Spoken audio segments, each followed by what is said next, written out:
For those of you who don't know me, I'm Sally Varley. I'm an acupuncturist and women's health coach, and my specialty is helping women to balance their hormones and naturally manage menopause.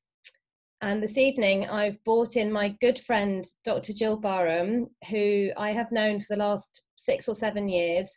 She is a former nurse, she's a Pilates teacher, she works in the functional medicine field, and she's an absolute font of knowledge. And she's got a very interesting menopausal story to share with you all. And we were just chatting the other day, and we decided that it would be a great idea to do this webinar because we know that so many of you are suffering with hot flushes, maybe having to leave your jobs, not able to sleep, gaining weight, perhaps you're getting fobbed off by the doctor. There's a lot of information out there. It is quite confusing, and we are constantly updating what we know works. Over to you, Gill. Hello, Sally. Thank you, darling. It's really nice to see you as always. Yeah, so I don't know why we've not had this conversation before, really. Well, we've not had it online. We've kind of had private conversations, but we've not really had one between the two of us.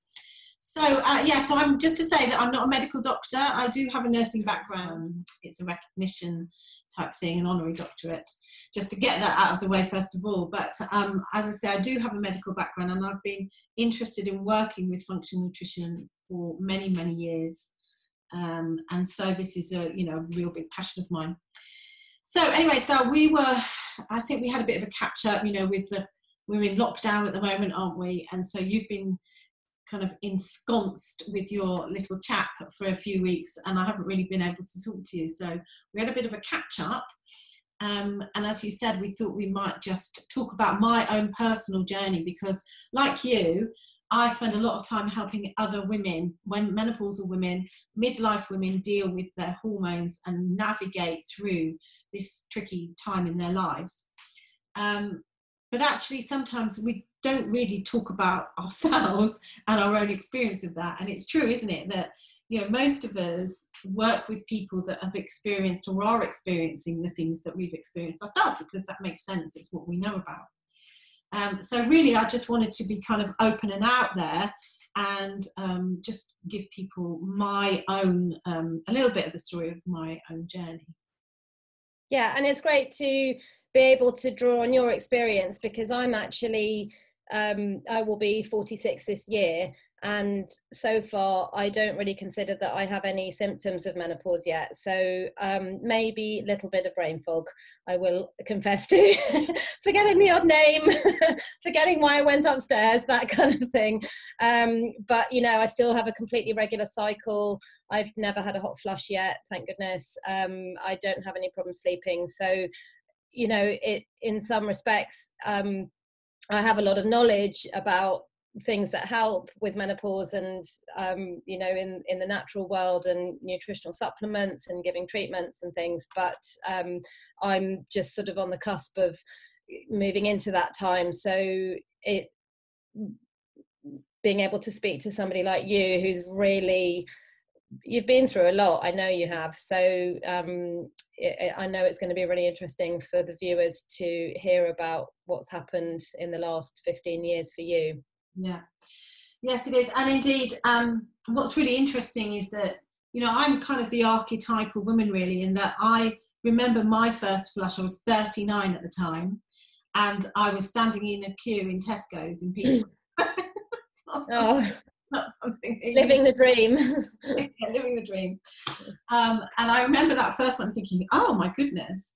Now, the thing about, as we know about menopausal symptoms, is that this is very much a roller coaster. So just because you have a flush doesn't mean that that's kind of the beginning of the end. And it probably was a long time before I had another one, but I do vividly remember that was the first one. And I didn't really understand then the implications of what menopause meant. I didn't really know. My mother died when I was only 28 years old, and she was 56. She had a hysterectomy at 42, 43, something like that. So even in those years, in my teenage years, I wasn't able to ask her about her menopausal journey because she'd been thrown into early menopause, which I didn't know anything about.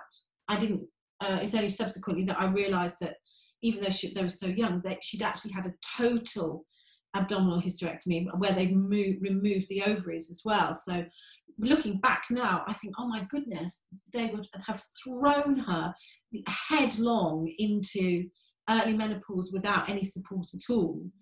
And my mother suffered really badly with depression and all sorts of anxiety problems. She became agoraphobic. You know, she developed a massive cyst. She had skin cancer. She was suicidal at times.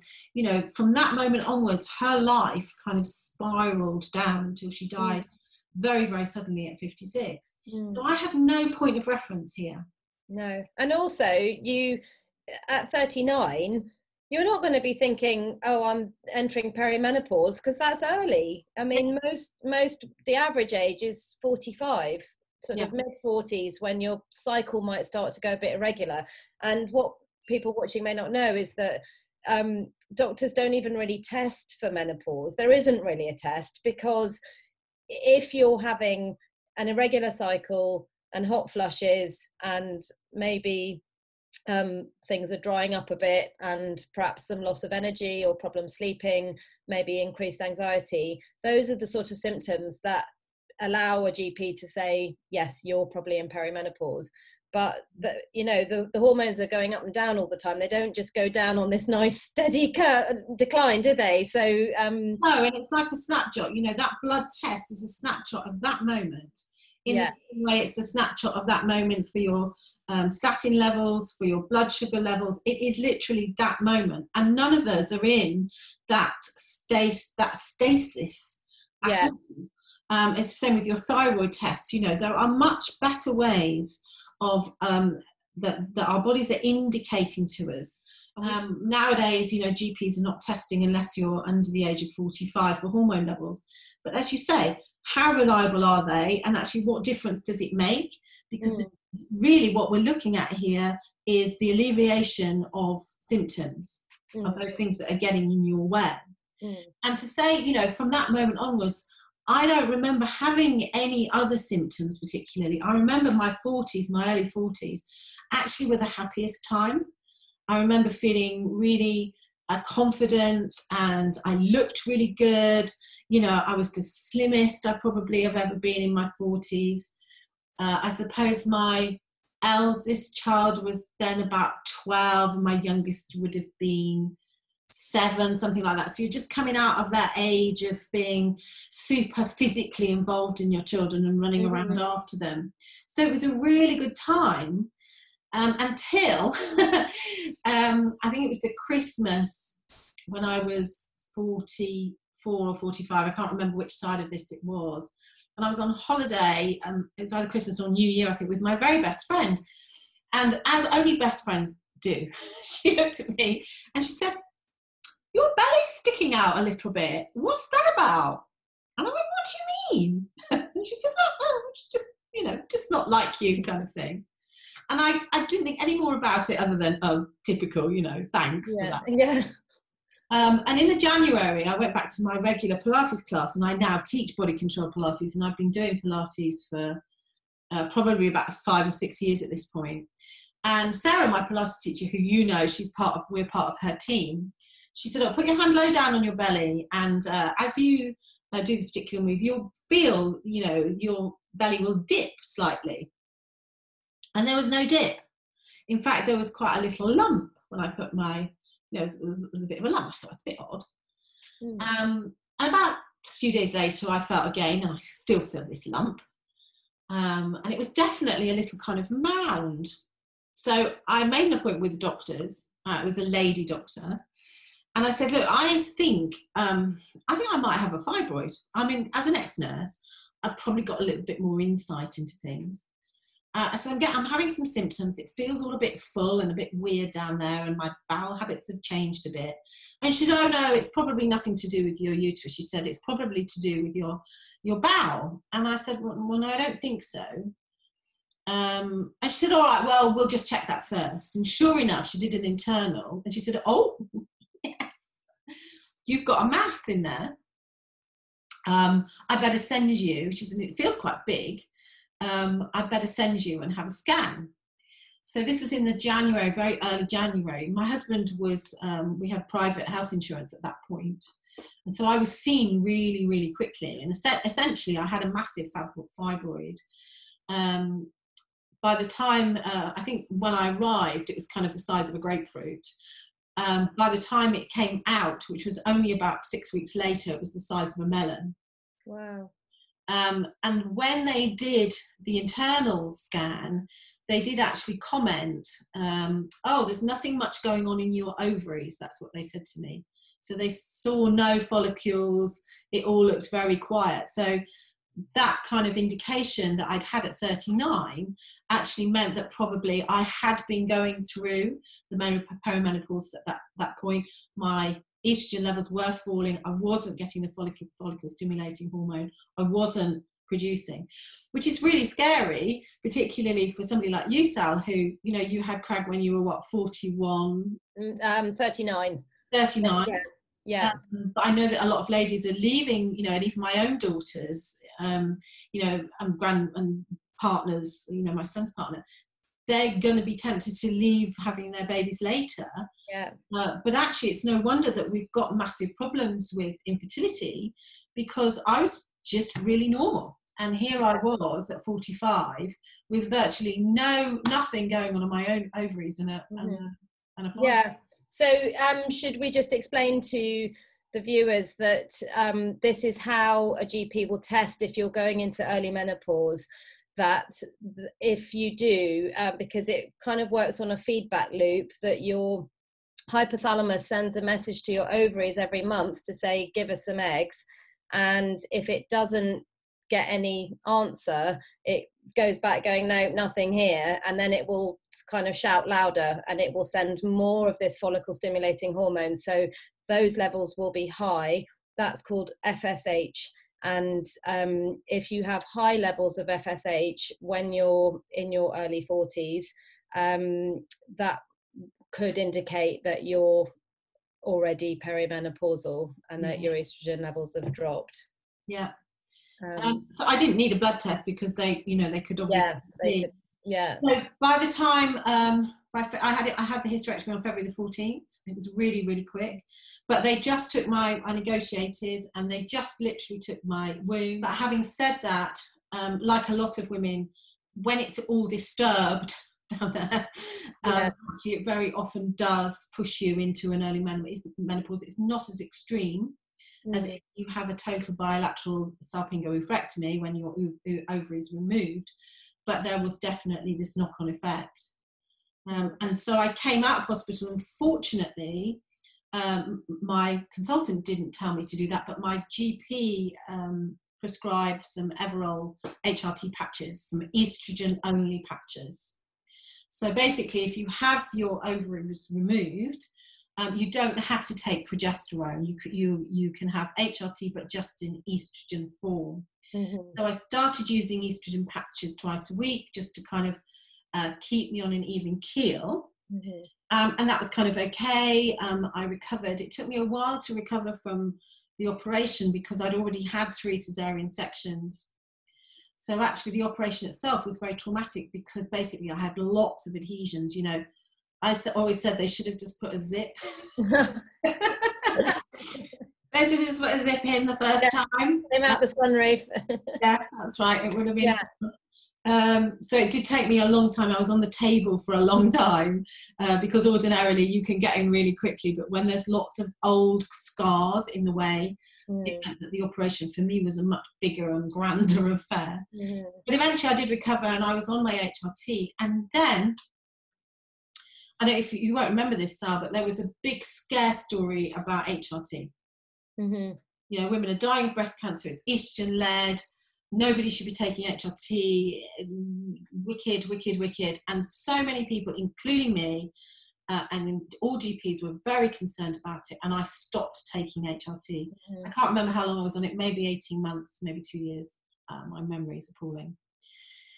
And so from that moment onwards, I was basically unsupported in terms of estrogen. I wasn't even really aware of what I should be doing or could be doing. I was working not in the nutritional industry or the health industry at the time. And I was basically kind of struggling along as a usual woman with 3 children and a husband. My husband was made redundant. I was working in a job that kind of wasn't my passion. It was my daughter's passion. It was an equestrian sport. And although I was good at my job, it wasn't my, I was like a square peg in a round hole. I think this is, if we can just back up a second, I think this is a really important point, because again, I think symptoms and life stages can get a bit blurry around this time of our life. And sometimes, I mean, it's a bit like, I get really annoyed if I'm feeling frustrated, say with my relationship, and I'm premenstrual. I never want to bring in the premenstrual bit, because I think, no, it could just be the relationship there's a problem and I need to sort it out. Do you know what I mean? Or that, you know, somebody might not be happy in their job and that's what's causing them anxiety, and it's nothing to do with their hormones or something. So I think sometimes it is a bit confusing trying to figure out, you know, what is going on. It absolutely was. And it's only in hindsight, you know, they say hindsight's a wonderful thing, don't they? Looking back in hindsight, I could see that actually what I just assumed was my total decline, which I put down to my job and specifically to a boss that was, you know, we called her mismanagement, effectively. It wasn't only me, it was a group, it was the whole team that was suffering. As you say, it was too easy to blame that. I just want to show you. So by 2012, we'd moved house. My husband had been made redundant, but had started his own company, so I was supporting him with that. I was working part-time, being paid part-time, but actually was really working full-time. It's very common. Yeah, very common scenario. So there was all sorts of things going on. I was juggling. My eldest daughter had gone away to university. She left in 2007, and I honestly thought that my heart would break. You know, I just didn't expect it. I did not expect the grief that I felt of the loss of her leaving home at 18. You know, that empty nest thing, and it's not got any easier. I'd like to tell you it has, but it hasn't. But she was the worst. The first one was the worst, definitely. And I, you know, with each subsequent one, it got slightly easier. But, you know, my youngest is now 25. And the last time she went away, she keeps coming home, by the way. But the last time she went away, I still have that moment when, you know, I'd go into supermarket shopping was the worst for me. I'd go into a supermarket and go to pick up some grapes because that's her favourite food, and realise, oh, I don't need those because she's not here. And I remember time after time when I was on those moments when I would just have to leave the supermarket. I would leave my trolley and have to leave because I was so upset. So all of that stuff was going on. And so by the time I got to November the 1st in 2012, I ended up at the doctor's, and I went for a well woman check, which you're supposed to have at 50. But because I was so busy, it took me a year to get there. Sound familiar? Yes. So I was actually nearly 51 by the time I got there. And I arrived that morning and I actually had a urinary tract infection. I hadn't had one of those for many, many years. I was not sleeping. At my worst, I think I was getting half an hour's sleep intervals. I'd sleep for half an hour, wake up, sleep for half an hour, wake up. I was feeling really low. My skin was bad. I'd put on 2 stone at least. All sorts of things were happening. I couldn't function. I can't tell you how awful I felt. And I walked up to this little lady who I hadn't seen for a while. She'd looked after us for many years as a family. You know, she was the nurse that inoculated my kids and, you know, did my dressings when I came out of hospital and all those things. And she looked at me, she said, "Oh, Gill, how are you?" And, you know, it was the first time that somebody had asked me how I was for a long time. because I was the one that was looking after everybody else. And I just burst into tears. And I didn't know where it came from, because I didn't realise that I wasn't okay until someone asked me, was I okay? Yeah. And she did all sorts of tests. My blood pressure was high, my cholesterol was high, everything was out of kilter. And what was really scary about it was that at 51, my mother had all of the same symptoms that I did. Yeah, so you probably felt like you were just on this conveyor belt to the same end that she met with. And yeah, pretty scary. Really scary, because I thought, you know, if I don't do something about this, I've only got another 5 years potentially. Yeah.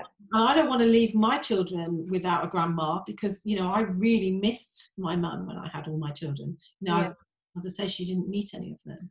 So this actually is me on Christmas Day. So that's about 6 weeks later. By then, I'd gone home and I'd kind of looked at everything. I don't know if whether you've done this, or those people that are listening, where you kind of do your pros and cons. What's good, what's bad. And I came to the conclusion, as we've just said, that it's all about work. It's just job. You know, it's stressful. I'd already had periods off work with stress because of this woman, which wasn't like me at all. So I resigned from my job because I didn't see another way out. And I knew it was going to kill me. And that was the moment that actually my life changed, when I started then to take more notice of my own health and that of my son. Because one of the things that had happened this summer was that my 20-year-old son had had a life-threatening disorder, which was attached to the fact that he has a very poor functioning gut.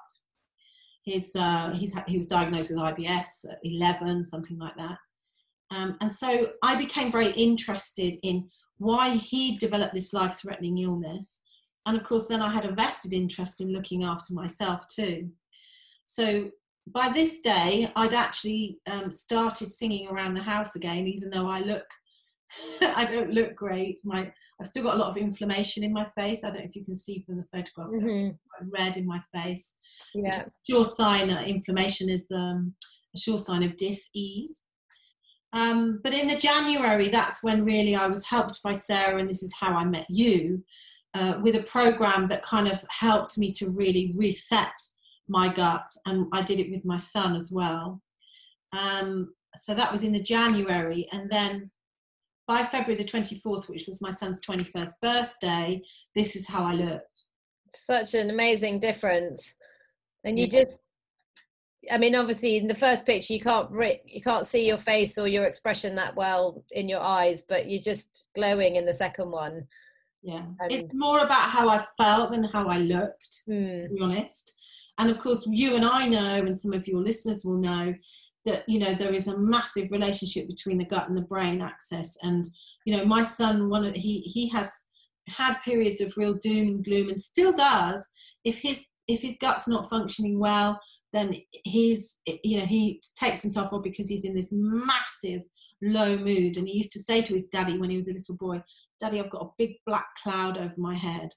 And I didn't understand that at the time. But then when you and I started working with functional nutrition and understanding particularly how the gut influences our mental health, of course now I do understand, and this is what drove me to really look at how we could use food as medicine. Yeah, and so for the people listening, it's basically because a neurotransmitter and hormone called serotonin, about 70% of it is made in the gut.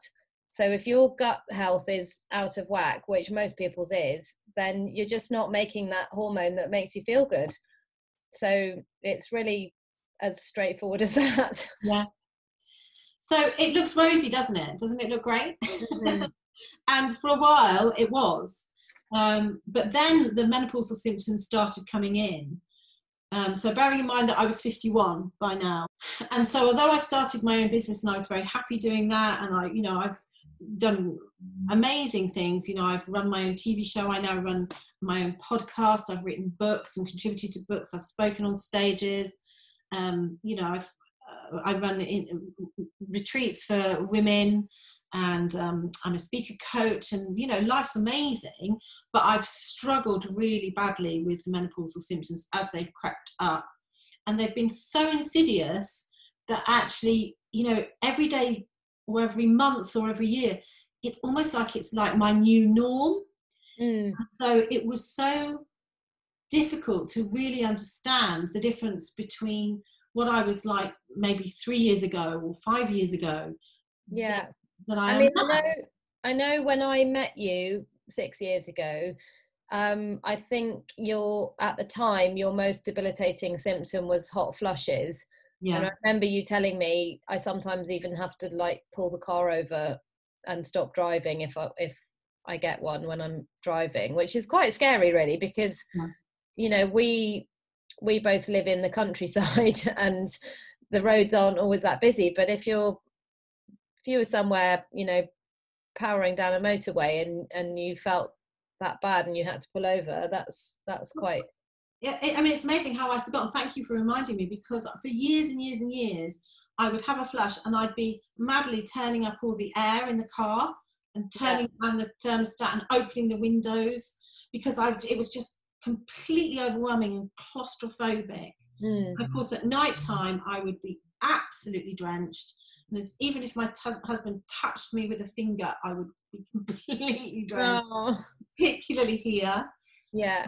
And this went on for years and years and years. And eventually, I did find some hops-based products that a friend of mine introduced me to, which did definitely help. And of course, we then were introduced to the microbiome reset program, the Purify program, about 3 years ago. And you and I have been working with that, and we get amazing results for women, don't we? Who's, you know, their hot flushes go and their sleep gets better and their skin get better. And I can do that for other people, but I still wasn't on top of it completely for myself. And eventually what happened was there was one symptom that was just a kind of step so far. In fact, it reminds me, I'm going to read the symptom, because for the ladies that are watching, or even if there are some gents watching, because they really need to understand what this is like. Yeah. So when I do a talk, of course, a lot of women are very shy about, you know, we don't talk about it enough. I think we talk about it more than we ever used to. At least we don't call it the change anymore. Yeah.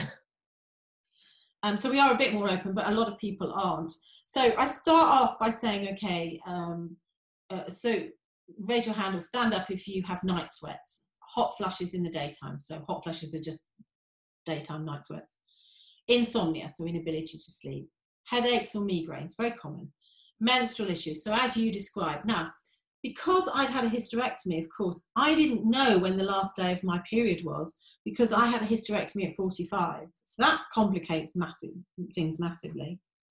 Dry skin, palpitations. So that was a big one for me. My heart racing at night. Yeah. Oh my goodness me. Aches and pains. Aches and pains is much more common than I realised, particularly in the hands and feet.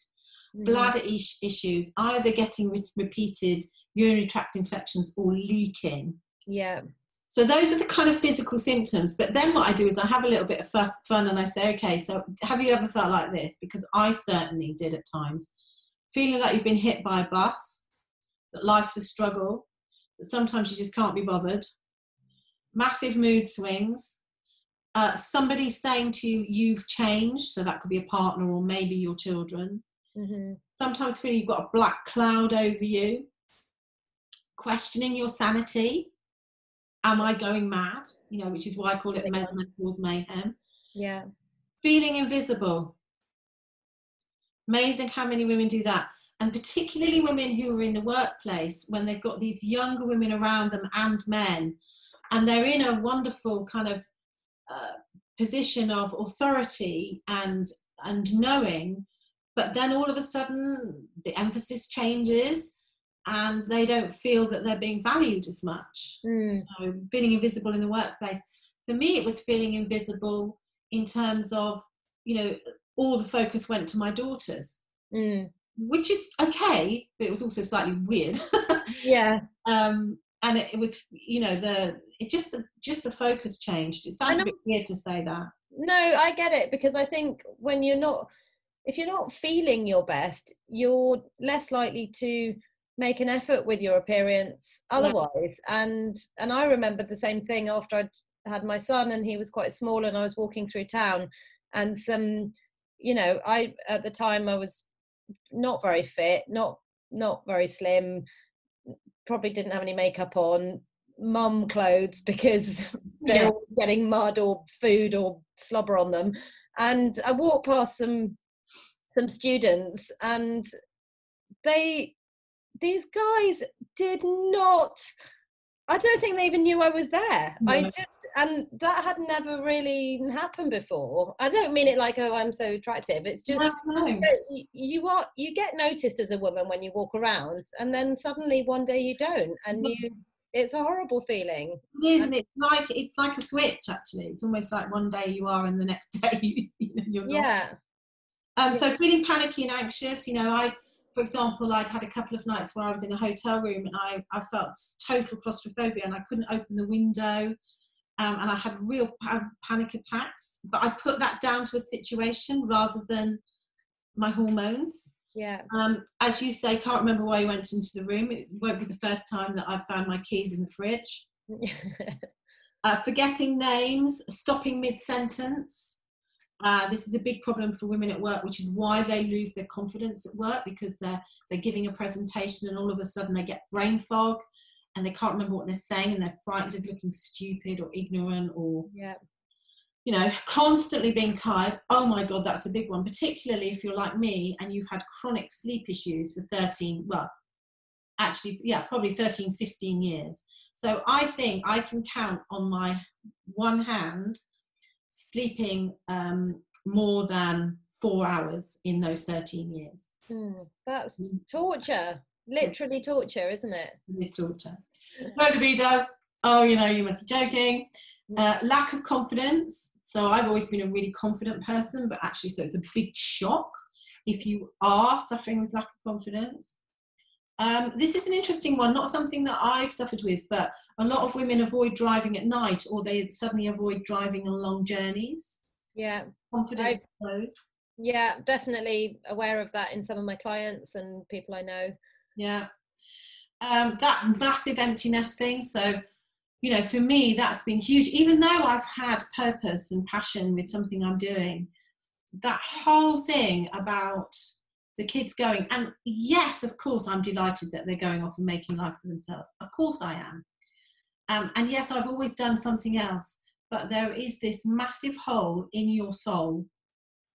And I was talking to one of my new clients whose son moved to Australia, and she just can't get over it. You know, it happened quite quickly. I have to say that this COVID lockdown has been brilliant, because I introduced her to Zoom, which is how we're recording this. And so she's now having regular conversations with him and her daughter on Zoom. Oh, a big benefit, you know, to her, that she's connecting. Yeah. So the sandwich generation, we're also the sandwich generation. So of course, whilst all this was going on, I had teenagers going through A-levels, GCSEs. I had a high-performing athlete that was training and traveling the world, and I was going with her. And I had an elderly father who was on his own, obviously, about 5-6 hours away from me, you know. So we're the first generation of women that have had to cope with this. Yeah. And then, of course, the big one was weight gain. So gradually putting on weight, not being able to lose weight, particularly even when you know you use all the tricks that you've done before. That's massive. But the straw broke the camel's back for me, and I put up with for probably a year, was vaginal atrophy.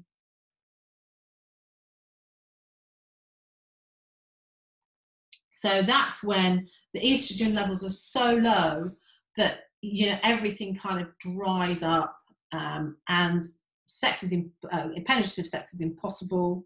You certainly don't feel like it anyway.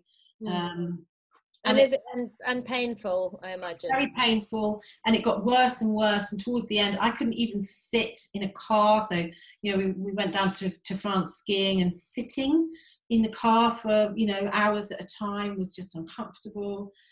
Some women get kind of a bit of leaking. A lot of women get repeated urinary tract infections because the ureter and the vagina are obviously next to each other, and and also around the back passage as well, so that can all dry up.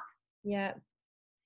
And it was just miserable, and I felt useless, just useless and unfeminine, horrendous. My hair, you know, my husband did say to me, even though I've got lots of hair compared to a lot of women, I used to have massive black bushy hair. And he said to me, oh, I really admire you, how you've kind of coped with the way that your hair's changed, which was really sweet with him to say that, because, you know, I don't have to work a little bit harder at it. And of course, dry skin and all the rest of it. That was kind of what was going on. And then I was introduced to a lady called Sabrina, who actually is the menopause chef. And she's an ex-pharmacist, and she's probably, I think, probably a year or so older than me. And we started talking about... How old are you now, Gill? I'm 59 now. 59 now, right. Yeah.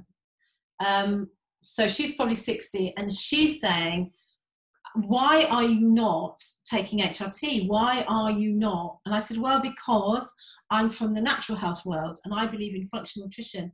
And I've been told, you know, I believed that taking HRT was dangerous, and that, you know, it was going to cause breast cancer, because that was the line that we were fed all this time ago. And the kind of party line, if you like, within the functional nutrition world that I'm and you're in, is that actually, you know, we shouldn't need HRT, and that it's something to be avoided, and there are other things that we can do to improve stuff. And she said, well, you're never going to replace the estrogen that you've lost, though, are you? Because none of these, you know, programs or products that I was taking, or the food, can actually replace the estrogen. And what was really interesting was that, you know, at one point, a couple of things made a massive difference. You know, we are, as you know, we are designed to have babies at 18. Yeah. I know we're having them at 39 and 42. Yeah. And 55. But actually, physiologically, we haven't changed for centuries and centuries. So the ideal time for us to have a baby is 18. And in the same way, you know, 150 years ago, we would have gone into menopause 56, 57, but we'd be dead by the time we were 59. Mm. So 2 years without estrogen, can manage that. Yeah, no biggie. Yeah, but of course now, average age of last day of period, which is actual the day, which is the menopause day, is 51. But of course we're living to what? 81? Yeah. 91? Yeah. And that's a long time to be without estrogen. Now, of course, estrogen actually protects the heart. You need it for brain function. Estrogen's stored in receptors all over the body. It's stored in the adrenal glands, for example. But if you're stressed, guess what? Because you're not sleeping or whatever, then even those bits of estrogen aren't working anyway. You know, estrogen is so important for all of these things. Yeah, and digestion. Absolutely. Yeah, everything. Everything. So, you know, the body is finely balanced, and we need a mixture of estrogen, progesterone and testosterone, and depending on whether we've got ovaries or not, you know, that will depend. So anyway, she said, look, you know, just to do your research. So what happened was I'd got to that low point, and I started kind of investigating what I was going to do about this. Was there anything that I could do? And maybe I just needed to open my mind a little bit and not be so stuck in what I believed to be true. And one of the things that really helped was understanding the risks and the benefits of hormone replacement therapy, and that actually the difference in the hormone replacement therapy that A, I was aware of, and B, that was tested, that gave these scary results way back in 2007 or whatever it was, is very different to the type of HRT that is being prescribed now, and that is being recommended by NICE, which is the kind of body that recommends any kind of pharmaceutical drugs, as it were. And, you know, I get it. There are, if you've got the BRCA gene, or if you've got breast cancer in your family, then obviously this, you know, you have to think very, very carefully about what you are going to do. Your GP is there to recommend things to you. but ultimately I believe it is your body, and you must do what you think is right for you. Would you agree with that, Sal, actually? Yeah, absolutely, because I think I have, like I said at the beginning, I'm not in perimenopause yet. So, you know, it's all well and good for me to sit there and listen to my clients and listen to people like you who've been through a really terrible time. I mean, I've got a client who says menopause has wrecked her life, Yeah. and she wishes she'd gone on HRT. And it's because she sees her friends who did, and she said their skin's still lovely and their hair's still thick, and you know, they feel good and they've got energy. And I think you know, my preference as an alternative health practitioner is always to go the natural route if possible. But from what I understand, you know, there's something like 10% of women who don't even barely have any symptoms at all, and just their periods stop and then that's that.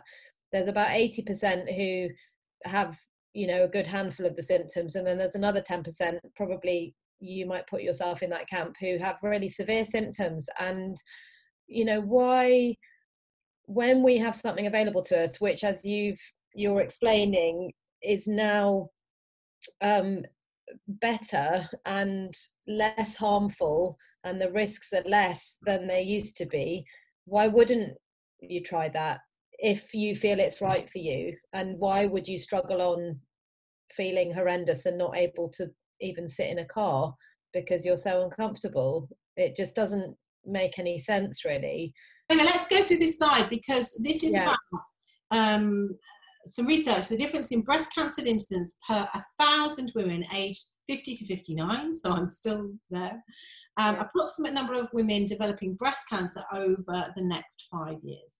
So, for example, over the next 5 years, there will be 22 cases of breast cancer diagnosed in the UK in the general population for every 1,000 women. Mm-hmm. So that's, what is that, 2.3% of women. Yeah. If a woman takes hormone replacement therapy, which contains progesterone and estrogen, there will be an additional 4 cases in women on that combined hormone replacement. Can we just explain why people who've had a hysterectomy don't need progesterone? The progesterone is there because if you were to take estrogen only, basically what estrogen does is it builds up the lining of the womb.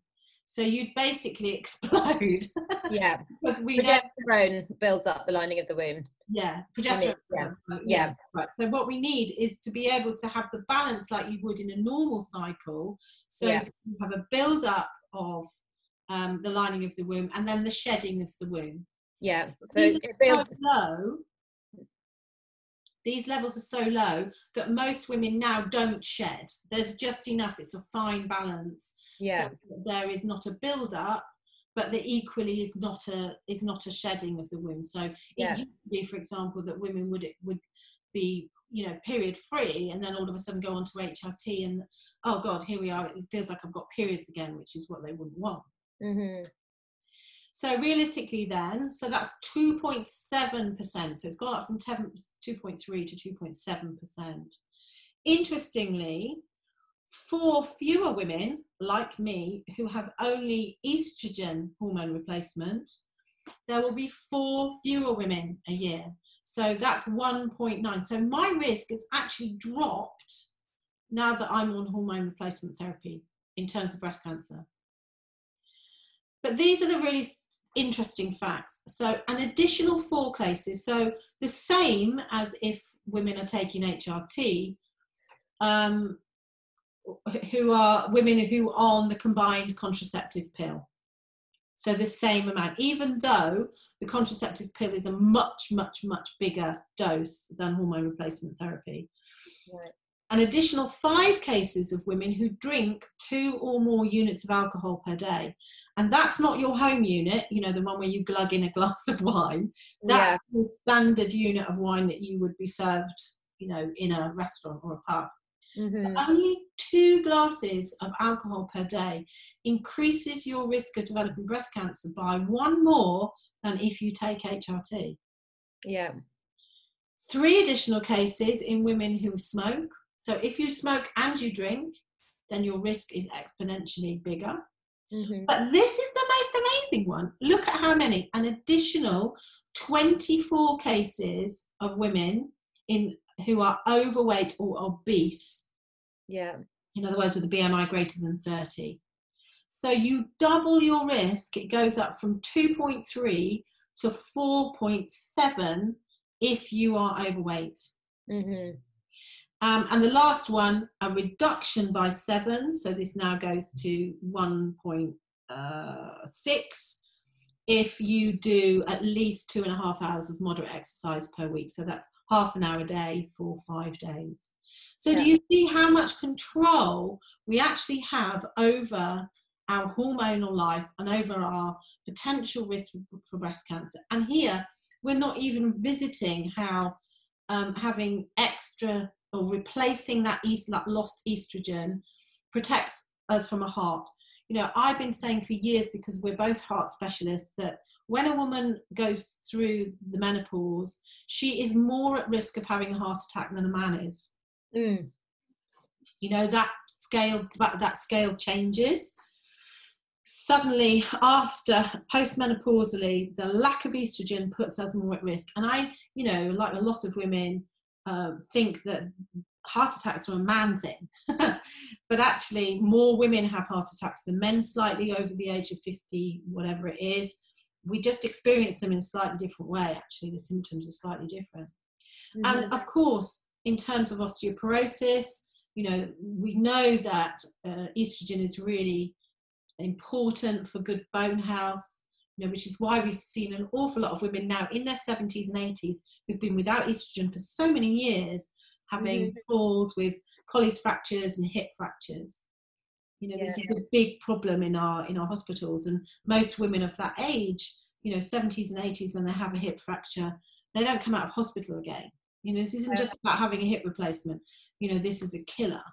Yeah. Apart from all of the other things like your skin and your hair and your moods and your cognitive ability and, you know, sleep and all the rest of it. Yeah. I don't know about you, Sal, but this was a massive game changer for me.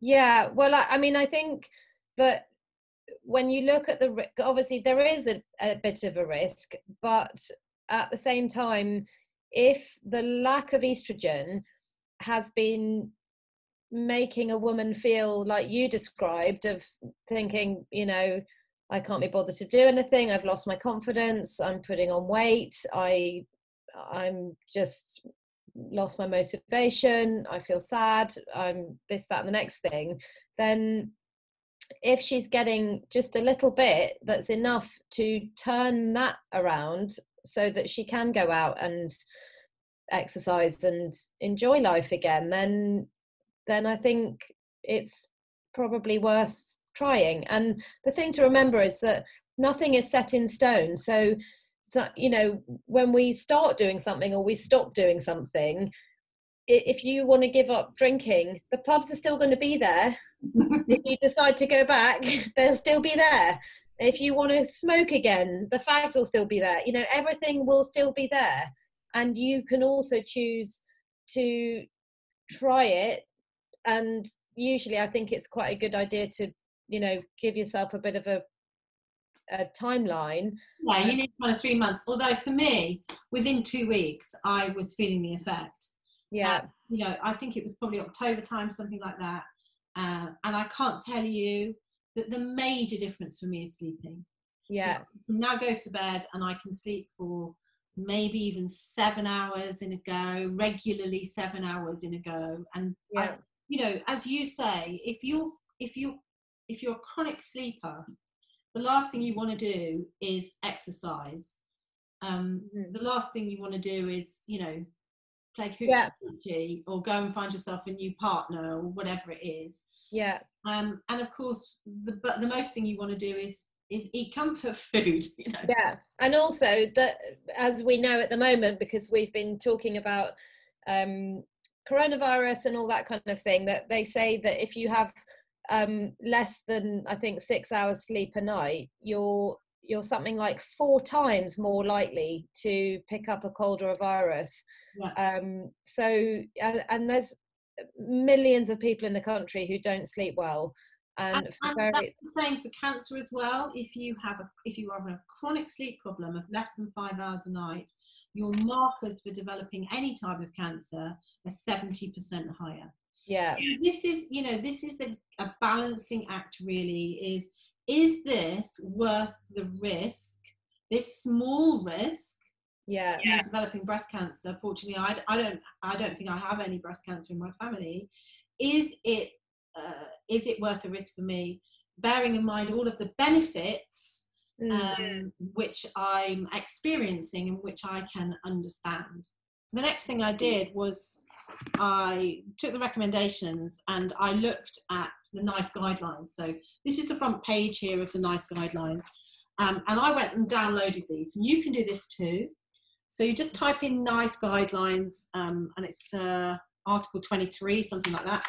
So this was designed for you and your general practitioner. So it actually talks about everything about the menopause and what the guidelines are for prescribing to women. And what I found subsequently working with women is that they would educate themselves about all of this, and they would then go to their GP, who would either be ill-informed or not interested, or have their opinion, a bit like I did, and say, oh, no, I don't think that HRT is right for you, it's dangerous, still in that 2007 world. Mm-hmm. But if you're suffering with anxiety and depression, then we're going to give you some antidepressants. So it seems crazy to me. I mean, I was in a room of ladies not very long ago, there were 9 of them, and 5 of them were on antidepressants, and all of them had menopausal symptoms, and they were convinced after I did my talk that actually their symptoms were not about depression and anxiety.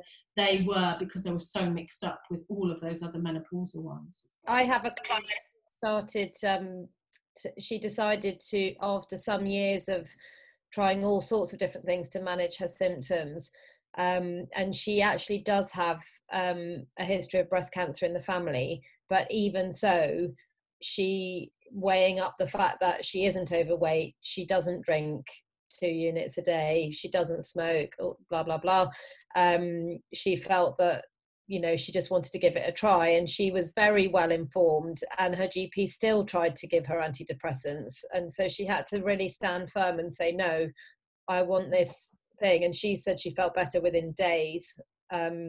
And it's interesting, there's another lady that I'm working with, and she's going to the doctor, and the doctor is literally saying to her, tell me what you want. Because she's going to the doctor saying, advise me.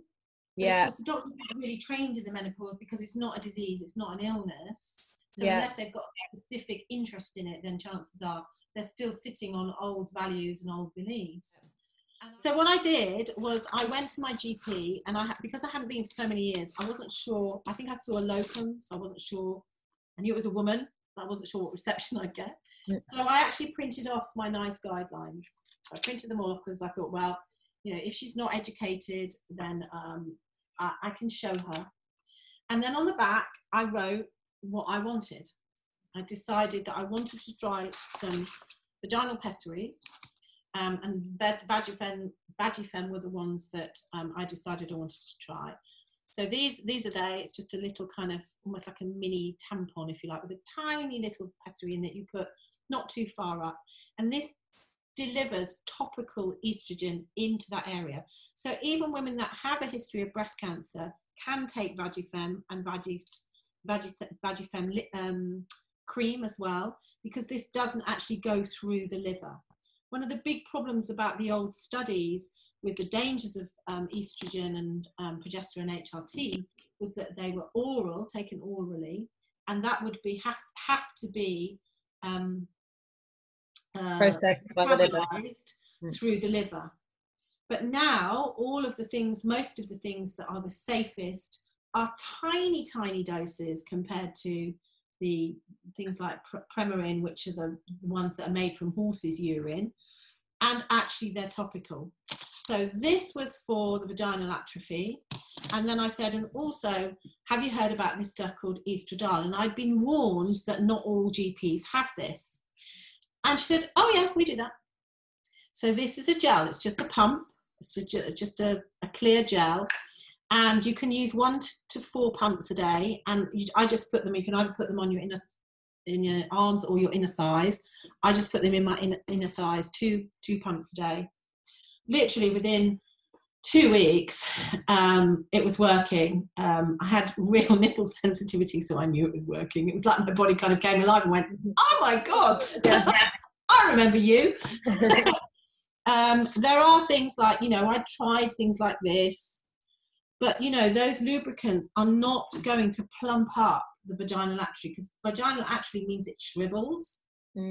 So, of course, you get bleeding and soreness. It's like having knives, kind of, even if you're not going anywhere near anybody.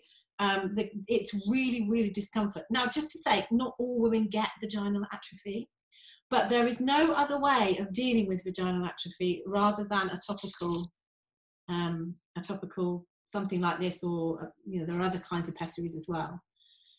It's never going to go away. It's not going to get better. This is a lack of estrogen in that area.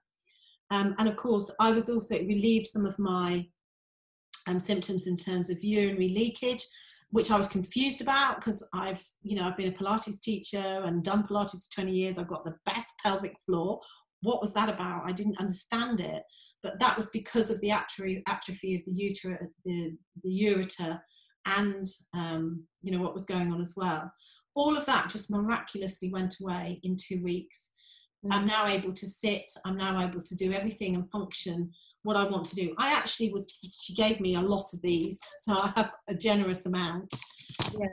And I'm able to take as many as I need, and I probably take as many as 5 a week of those, and the pumps. So things have changed dramatically. I feel so much better. I can't say that I was a moody mare, because that's just not me. But physically, and the sleep is the most amazing thing that I've experienced. So is this something that you now can and will take for the rest of your life? Yeah. Or? And unfortunately, what happens now is that, for example, I'm in various groups, and people are saying, well, I went to my doctor's, I've been on Vagifem for 2 years, and he says I should have a 3-month rest. There is absolutely no evidence for having a 3-month rest. All this business about, you can be on HRT for 5 years and then you need to come off it, which is what I was told and what I was teaching, and, believing that even if you went on HRT, it would just, Sally, we had a conversation about this, it was just going to delay the symptoms and it was all going to come back again. Facts and myths all the time. That is not the case at all, that it's perfectly safe and it's in the NICE guidelines, that actually these things have proven to be safe, because the benefits of taking that HRT far outweigh the risks, and just, it doesn't matter whether you're on it for 2 weeks or 2 years or 20 years. And I've certainly met women in their 70s that are still taking, they're tiny amounts of HRT, tiny amounts. Yeah. But without it, these symptoms really, can be life altering. I think there's 2 things coming up for me. One is that, how we talk about the skin being our largest organ and how we absorb stuff through the skin. And I think sometimes it's hard to really take on board the number of things that we breathe in, and that we put all these creams and lotions and perfumes and stuff on our skin, and you think, oh, that's not really affected. Because in my menopause online program, I've got a whole episode all about the toxic overload and how to reduce it. And you can easily think, well, surely that cleaner is not that bad, or the perfume that I'm wearing. But when you think about the fact you're putting 2 little pumps worth on your thighs and it's having an effect, that is getting absorbed through your skin. So it's working on a systemic level. So I think that's really interesting. Yeah. And the other thing is that, I'm always saying to my clients that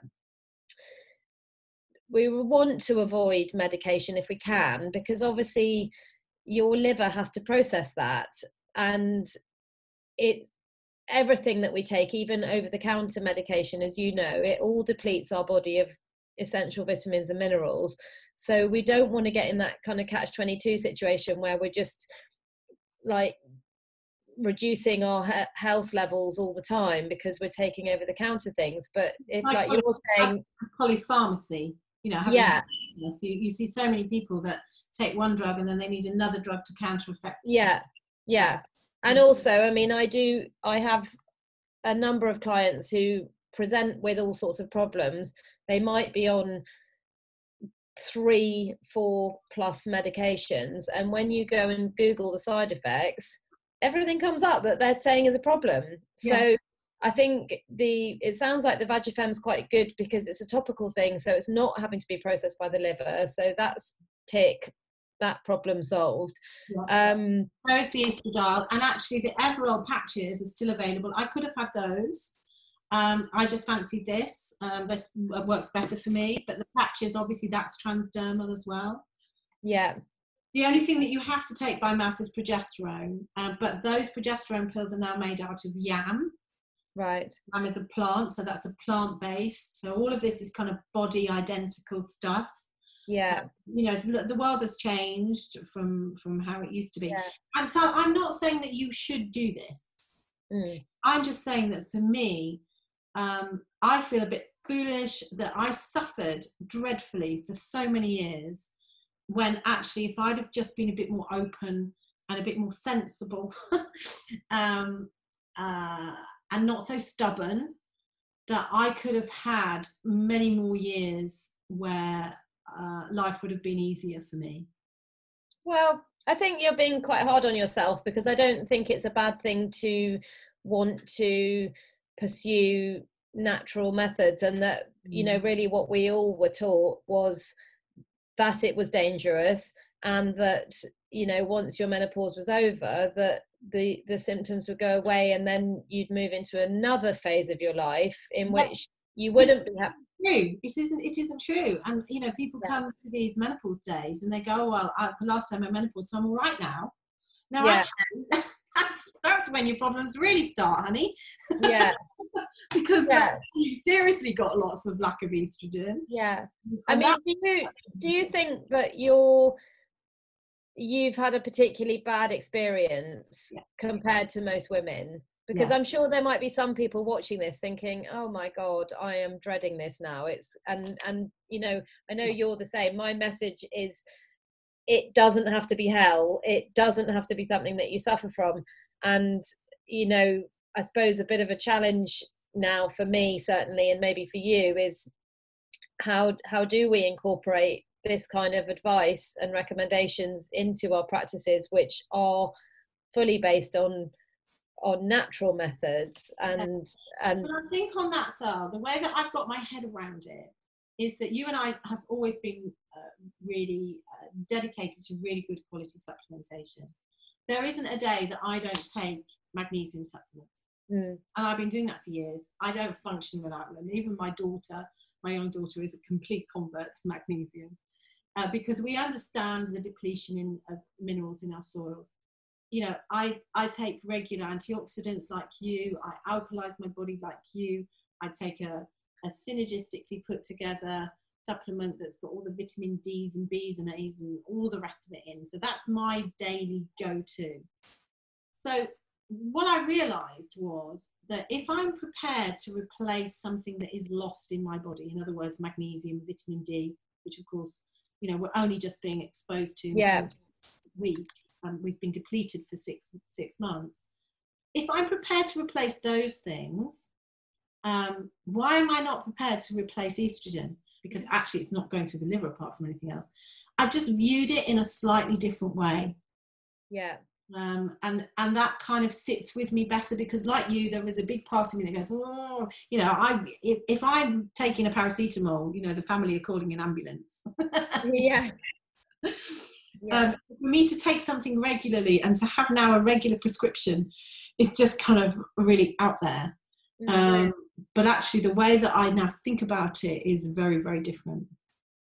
And so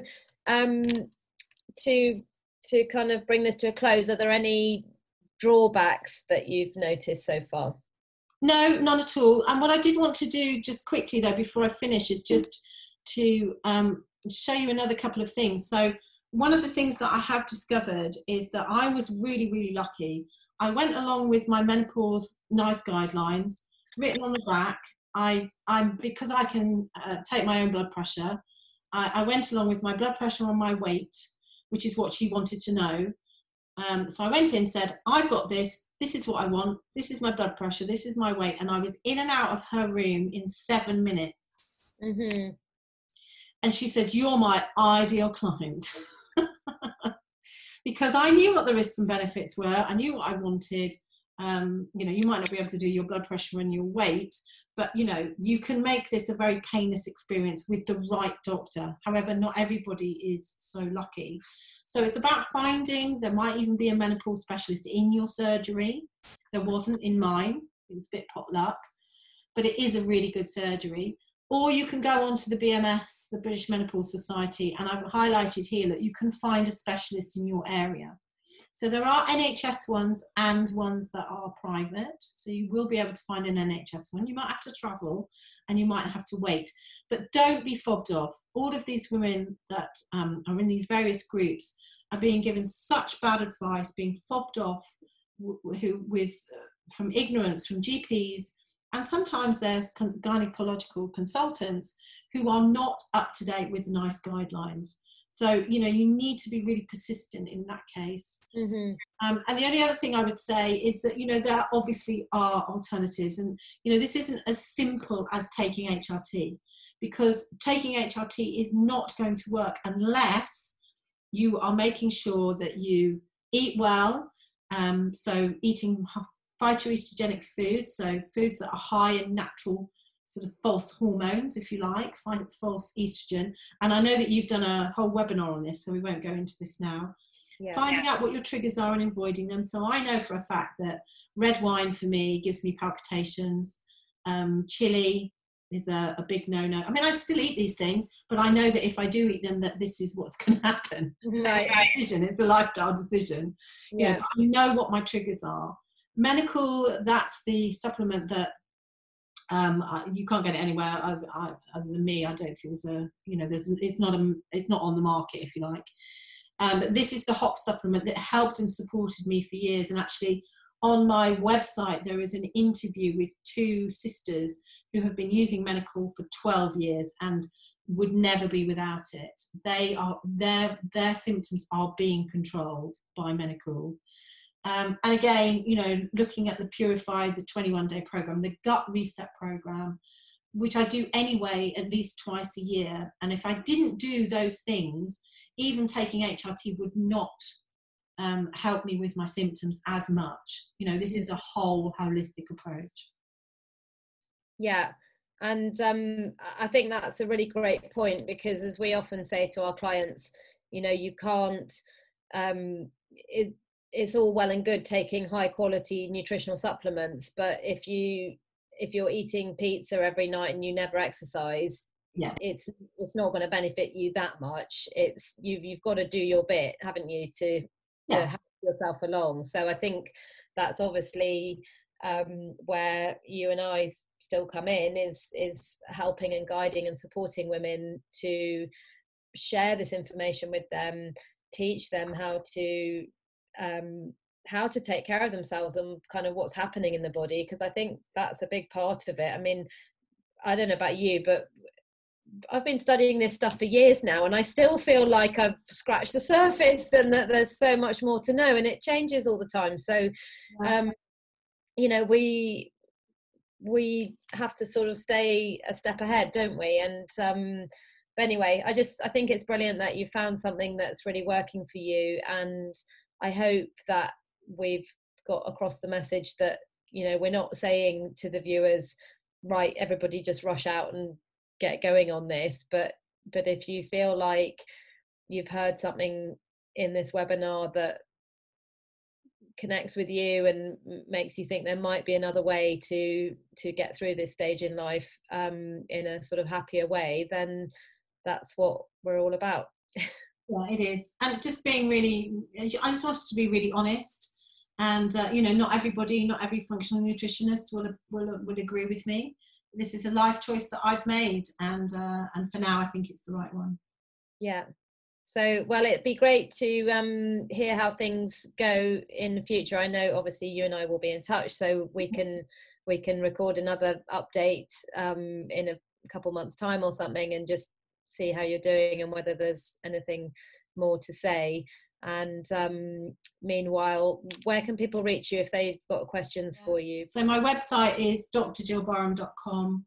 The Heart of the Woman, that's the first book that I wrote, which you'll get a link to from there. It's on Amazon as well. Like you, Sally, I do a sort of 20-minute freebie kind of discovery call if anybody wants to talk to me about any issues. And on there you can see some of the articles I've written, some of the episodes, the podcast links on there, and also the details of some of the retreats, which obviously for the moment no-go. are a no-go, certainly going abroad. Yeah. But you know, there's quite a lot of information on the website. So thank you very much for today. Yeah, well, thanks so much for sharing all your experience with us, and yeah, we look forward to chatting to you again soon. And likewise, anybody who's watching, my contact details, I'll put them below in the comments, and my website and whatnot, and hopefully see you all soon. Okay. Bye bye.